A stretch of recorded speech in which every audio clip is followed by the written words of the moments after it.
بسم اللہ الرحمن الرحیم۔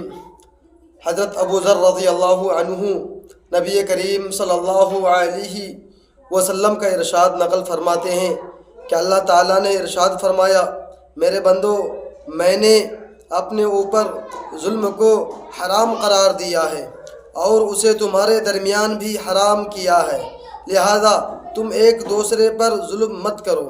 میرے بندو، تم سب گمراہ ہو سوائے اس کے جسے میں ہدایت دوں، لہذا مجھ سے ہدایت مانگو، میں تمہیں ہدایت دوں گا۔ میرے بندو، تم سب بھوکے ہو سوائے اس کے جس کو میں کھلاؤں، لہذا تم مجھ سے کھانا مانگو، میں تمہیں کھلاؤں گا۔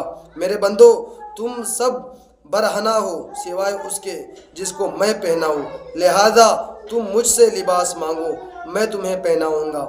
میرے بندو، تم رات دن گناہ کرتے ہو اور میں تمام گناہوں کو معاف کرتا ہوں، لہذا مجھ سے بخشش طلب کرو، میں تمہیں بخش دوں گا۔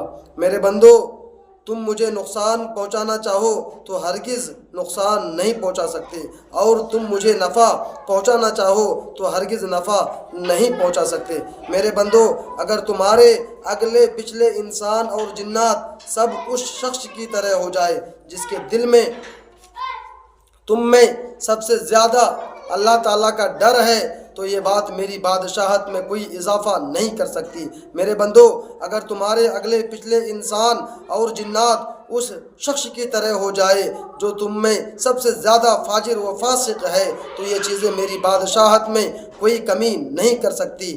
میرے بندو، اگر تمہارے اگلے پچھلے انسان اور جنات سب ایک کھلے میدان میں جمع ہو کر مجھ سے سوال کرے اور میں ہر ایک کو اس کے سوال کے مطابق عطا کر دوں، تو اس سے میرے خزانوں میں اتنا ہی کمی ہوگی جتنی کمی سوئی کو سمندر میں ڈال کر نکالنے سے سمندر کے پانی میں ہوتی ہے، اور یہ کمی کوئی کمی نہیں ہے۔ اسی طرح اللہ تعالیٰ کے خزانوں میں بھی سب کو دے دینے سے کچھ کمی نہیں آتی۔ میرے بندو، تمہارے اعمال ہی ہیں جن کو میں تمہارے لیے محفوظ کر رہا ہوں، پھر تمہیں ان کا پورا بدلہ دوں گا۔ لہذا جو شخص اللہ تعالیٰ کی توفیق سے نیک عمل کرے تو اسے چاہے کہ وہ اللہ تعالیٰ کی تعریف کرے، اور جس شخص سے کوئی گناہ سرزد ہو جائے وہ اپنی ہی نفس کو ملامت کرے، کیونکہ اس سے گناہ کا سرزد ہونا نفس ہی کی تقاضے سے ہوا۔